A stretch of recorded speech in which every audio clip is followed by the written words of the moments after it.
அனைவருக்கும் வணக்கம். இந்த வீடியோவில் என்ன பார்க்க போறோம்னா டாடா மெமோரியல் சென்டர், அதாவது advanced centre for treatment research education in cancer. இதில் தான் வந்து வேரியஸ் போஸ்ட்டுக்கு வந்து வேகன்சிக்கான அந்த அஃபிஷியல் நோட்டிஃபிகேஷன் வெளிவிட்டிருக்காங்க.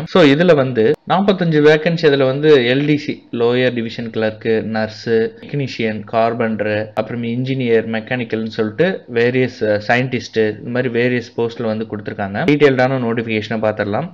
இப்போ Tata memorial centre advanced centre for treatment research இதில் வந்து ஷார்ட்டாக என்ன சொல்லுவாங்கன்னா ஏசிடிஆர்இசி ஏசிடிஆர்இசி. இதில் வந்து ஃபுல் டைம் பொசிஷனுக்கு வந்து கேட்டிருக்காங்க. சயின்டிஃபிக் ஆஃபீஸர் டியில் வந்து ரேடியேஷன் சேஃப்டி ஆஃபீஸர் லெவல் 3ல் வந்து ஒரு வேகன்சி. இதுக்கான பே மேட்ரிக்ஸ் லெவல் எவ்வளோ, இனிஷியல் பே எவ்வளோ அப்படிங்கிறத கொடுத்துருக்காங்க. ஏஜ் லிமிட், எஜுகேஷனல் குவாலிஃபிகேஷன் வந்து எம்எஸ்சி ப்ளஸ் டிஎம்ஆர்ஐடி. இந்த மாதிரி இருக்கணும். எசென்ஷியல் எக்ஸ்பீரியன்ஸ் 7 இயர்ஸ் கேட்டிருக்காங்க. ஒர்க் லொக்கேஷன் பார்த்தீங்கன்னா மும்பையில் இருக்கும். மெடிக்கல் ஃபிசிஸ்ட் இதில் வந்து 56,000 வரைக்கும் கொடுத்துருக்காங்க. 35 வயசுக்குள்ள எம்எஸ்சி ஃபிசிக்ஸ் முடிச்சிருக்கணும். Certification of radiological safety officer from ஏஇஆர்பியில் இருக்கணும். 1 இயர் எக்ஸ்பீரியன்ஸ் கேட்டிருக்காங்க. மும்பையில் தான் ஒர்க் லொக்கேஷன் இருக்கும்.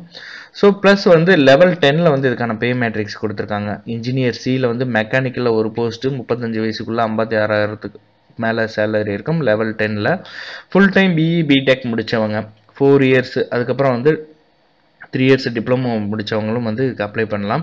7 இயர்ஸ் எக்ஸ்பீரியன்ஸ் கேட்டிருக்காங்க. ஒர்க் லொக்கேஷன் மும்பையில் இருக்கும். சயின்டிஃபிக் ஆஃபீஸர் டிரான்ஸ்லேஷனல் ரிசர்ச்சர் லேபரட்டரியில் ஒரு வேகன்சி 47,600 வரைக்கும் இருக்கும். லெவல் 8ல் பே மேட்ரிக்ஸ் 35 வயசுக்குள்ள இருக்கும். எம்எஸ்சி லைஃப் சயின்ஸ் 60%ல் முடித்தவங்க 1 இயர் போஸ்ட் எம்எஸ்சி எக்ஸ்பீரியன்ஸு கேட்டிருக்காங்க. நர்ஸ் ஏல வந்து 44,000 வரைக்கும் சொல்லியிருக்காங்க 30 வயசுக்குள்ள. General nursing, midwife plus diploma oncology nursing அல்லது பேசிக் அல்லது போஸ்ட் பேசிக் பிஎஸ்சி நர்சிங் முடித்தவங்க 1 இயர் எக்ஸ்பீரியன்ஸு. பார்த்தீங்க அப்படின்னா மும்பையில் இருக்கும் ஒர்க் லொக்கேஷனு. நர்ஸ் ஏ ஃபீமேலில் வந்து அண்ட்ரூசல் 1, எஸ்டியில் 8, பிடபிள்யூடியில் 3, இடபிள்யூஎஸில் 13 சொல்லிட்டு லெவல் 7ல் வந்து பே மேட்ரிக்ஸ் இருக்கும். 44,000க்கு மேலே சேலரி இருக்கும். 30 வயசுக்குள்ளே இருக்கும்.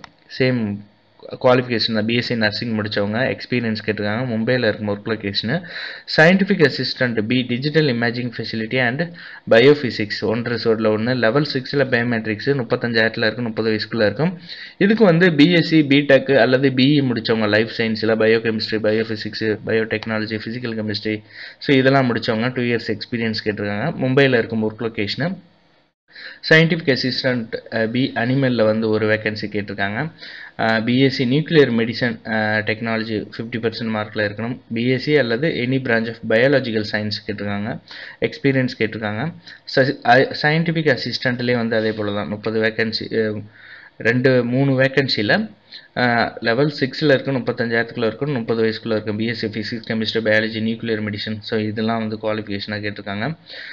எம்எஸ்சி நியூக்ளியர் மெடிசன் படித்தவங்களும் இதுக்கு அப்ளை பண்ணலாம். மும்பையில் இருக்கும் ஒர்க் லொக்கேஷன். ஸ்டெனோகிராஃபர் 1க்கு 25,000 வரைக்கும் 27 வயசுக்குள்ள கிராஜுவேட் முடிச்சிருக்கணும்.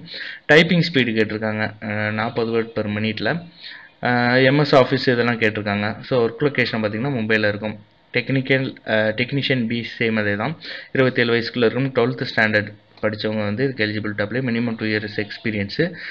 டெக்னீஷியன் ஏ இதுலேயும் வந்து 27 வயசுக்குள்ளே 10th படித்தவங்க சயின்ஸில் 19,000 வரைக்கும் இதுக்கான சேலரி. 1 year experience. கார்பெண்டர் 27 வயசில் 19,000 வரைக்கும் சேலரி. 10th ஐடிஐ முடித்தவங்க கார்பெண்டரில் 3 இயர்ஸ் எக்ஸ்பீரியன்ஸு. ஃபோட்டோகிராஃபியில் 27 வயசில் 19,000 வரைக்கும் சேலரி இருக்கும். 12th முடித்தவங்க diploma 1 year. Commercial arts from கவர்மெண்ட்டில் இந்த ஃபோட்டோகிராஃபி இதில் வந்து 3 years experience. Lower division clerk வந்து 27 வயசு. Knowledge in Microsoft office 1 year experience கேட்டிருக்காங்க. Clerical experience. எல்லா போஸ்ட்டுமே வந்து மும்பையில் தான் இருக்கும். லாஸ்ட் டேட் பார்த்திங்கன்னா 7/3/2024 இந்தியன் டைமுக்கு. செலெக்ஷன் பார்த்திங்கன்னா interview, written exam, skill test இது எல்லாமே இருக்கும். டேட் ஆஃப் பர்த்துக்கு வந்து உங்களுடைய school leaving certificate, birth certificate, educational qualification, mark sheet, passing certificate, experience certificate கேட்டிருக்காங்க. Past experience certificate, caste certificate, economic weaker section கொடுத்துருக்காங்க. கேஸ்ட் சர்டிஃபிகேட் பார்த்தீங்கன்னா இந்த வெப்சைட்லேயே கொடுத்துருக்காங்க. அதுக்கான ஃபார்மேட்டு பிடபிள்யூடி, அதாவது டிசபிலிட்டிஸ் யாரெல்லாம் அப்ளை பண்ணலாம் அப்படிங்கிறது பார்த்தோம் அப்படின்னா ஏஜ் ரிலாக்ஸேஷன் கொடுத்துருக்காங்க கேட்டகரி வைஸு. என்கொயரி உங்களுக்கு ஏதாவது டவுட் இருந்துச்சுன்னா அதுக்கான இமெயில் ஐடி query.jobs@actrec.gov.in. ஸோ இதில் வந்து நீங்கள் மெயில் பண்ணணும் அப்படின்னு சொல்லியிருக்காங்க. அப்ளிகேஷன் ஃபீஸ் வந்து ₹300 பே பண்ணணும். டெபிட் கார்டு, கிரெடிட் கார்டு மூலிமா பே பண்ணிக்கலாம். SC, ST, female, disability, ex service man first time apply பண்ண போகிறாங்கன்னா அவங்க வந்து பே பண்ண தேவையில்ல அப்படிங்கிறத சொல்லியிருக்காங்க. ஸோ அலௌன்ஸ் பார்த்தீங்கன்னா இதுக்கு வந்து டிஏ, ஹெச்ஆர்ஏ, டிஏ இது எல்லாமே இருக்கும் as per ரூல்ஸ் படி. All officers will be eligible institutional financial support இருக்கும். அதில் மெடிக்கல் ஃபெசிலிட்டி இருக்குது, அக்காமடேஷன் இருக்குது. ஸோ இது எல்லாமே கொடுத்துருக்காங்க. ஸோ இது வந்து ரொட்டேட்டட்லான பேஸில் தான் வந்து ஒர்க்கிங் பிளேஸ் இருக்கும். ஃபஸ்ட்டு வந்து மும்பை, அடுத்து சங்கரூர், அப்புறம் முலன்பூர், வைசாக். ஸோ இந்த மாதிரி ஒரு ரொட்டேஷனல், வாரணாசி. ஸோ இந்த மாதிரி ரொட்டேஷனல் தான் இருக்கும். 5 இயர்ஸ்க்கு ஒரு டைம் வந்து ட்ரான்ஸ்ஃபர் பண்ணுவாங்க அப்படிங்கிறது தான். கான்ட்ராக்ட் பேஸில் வந்து ஃபிக்ஸ்டு டேர்மில் வந்து இருக்கும் அப்படிங்கிறத சொல்கிறாங்க. ஸோ டீட்டெயில்டான நோட்டிஃபிகேஷனை பார்த்துட்டு நீங்கள் அப்ளை பண்ணிக்கலாம்.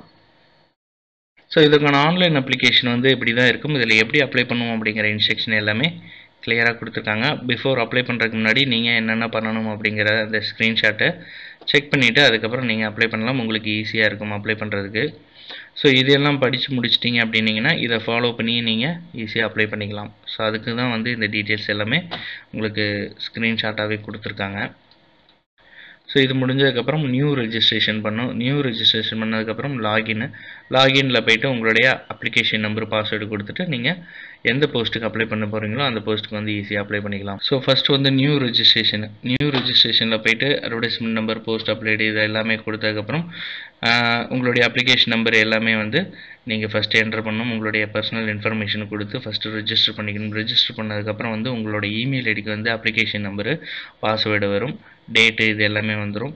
ஸோ அதுக்கப்புறம் பார்த்தீங்க அப்படின்னா இங்கே லாகின் அந்த லிங்க்குமே கொடுத்துருக்காங்க. ஸோ அந்த லாகினில் போய்ட்டு அப்ளிகேஷன் நம்பரு, பாஸ்வேர்டு கொடுத்து நீங்கள் உள்ளே போனதுக்கப்புறம் ஃபஸ்ட்டு ஸ்க்ரீன் இருக்கும். ஸோ இதில் அப்ளிகேஷன் நம்பர் இந்த டீட்டெயிலாம் வரும். உங்களுடைய டீட்டெயில்ஸ் வந்து ஃபில் பண்ணுற மாதிரி இருக்கும். உங்களுடைய நேம்லேருந்து இமெயில் ஐடி வரைக்கும் எல்லாம் கொடுத்து நெக்ஸ்ட்டு கொடுத்து அப்டேட் கொடுத்து நெக்ஸ்ட்டு கொடுத்தீங்க அப்படின்னா எஜுகேஷ்னல் டீட்டெயில்ஸ் வரும். ஸோ அது கொடுத்ததுக்கப்புறம் உங்களுடைய அடுத்த நெக்ஸ்ட் ஸ்டெப்பு பார்த்தீங்க அப்படின்னா அதர் இன்ஃபோன்னு வரும். அதர் இன்ஃபோவில் வந்து ரெஜிஸ்ட்ரேஷன், அதாவது கேட்டகரி கேட்டிருப்பாங்க. ஸோ இது எல்லாம் கொடுத்ததுக்கப்புறம் ரெஃபர் டீட்டெயில் நோட்டிஃபிகேஷன் சொல்லியிருந்தாங்களா, அந்த ரெஃபர் டீட்டெயில். ஸோ இதில் வந்து உங்களுடைய பாஸ்ட், அதாவது எக்ஸ்பீரியன்ஸில் ஒரு 3 பேர் கேட்டிருப்பாங்க சூப்பர்வைசர் லெவலில். So first preference. ஸோ இந்த மாதிரி அவங்களுடைய டீட்டெயில்ஸ் எல்லாமே கொடுக்குற மாதிரி இருக்கும். ஃபைல் அப்லோடிங்கு. அடுத்து இதில் வந்து ஃபைலு எந்தெந்த சைஸில் எவ்வளோ ஹைட் அண்ட் வித்தில் இருக்கணும் அப்படிங்கிறது, என்ன ஃபார்மேட்டில் இருக்கணும் அப்படிங்கிறது இங்கே கரெக்டாக உங்களுடைய ஃபோட்டோ, சிக்னேச்சரு, டேட் ஆஃப் பர்த்துக்கான சர்டிஃபிகேட்டு, குவாலிஃபிகேஷனு. ஸோ அதுக்கப்புறம் பார்த்தோம் அப்படின்னா எக்ஸ்பீரியன்ஸு. ஸோ இது எல்லாமே வந்து இவங்க கொடுத்துருக்குற அந்த சைஸில் வந்து நீங்கள் அப்லோட் பண்ணணும். அதுக்கப்புறம் பேமெண்ட் ஆப்ஷனில் வந்து நீங்கள் வந்து எஸ்சி, எஸ்டி இல்லாமல் அதர்ஸாக இருந்தீங்கன்னா, அன்ரிசர்வ்டாக இருந்தீங்கன்னா 300 வந்து பே பண்ணணும். ஸோ நீங்கள் ஆன்லைனில் பே பண்ணிக்கலாம் அப்படிங்கிறத அதில் சொல்லியிருக்காங்க. ஆன்லைனில் நீங்கள் உங்களுடைய நெட் பேங்கிங் மூலியமாகவும் பே பண்ணிக்கலாம். ஃபைனலாக வந்து அப்ளிகேஷன் ஸ்டேட்டஸ் வந்து இப்படி தான் இருக்கும். ஸோ எல்லா டீட்டெயில்ஸும் சரியாக இருந்தது அப்படின்னா நீங்கள் ஃபைனல் சப்மிட் ஆன்லைன் அப்ளிகேஷன் கொடுத்து ஒரு பிரிண்ட் அவுட் எடுத்து வச்சுங்க உங்களுடைய ரெஃபரன்ஸுக்கு. இந்த வீடியோ மறக்காம உங்கள் ஃப்ரெண்ட்ஸ் எல்லாத்துக்கும் ஷேர் பண்ணுங்கள். மீண்டும் ஒரு பதிவில் சந்திக்கிறேன். நன்றி, வணக்கம்.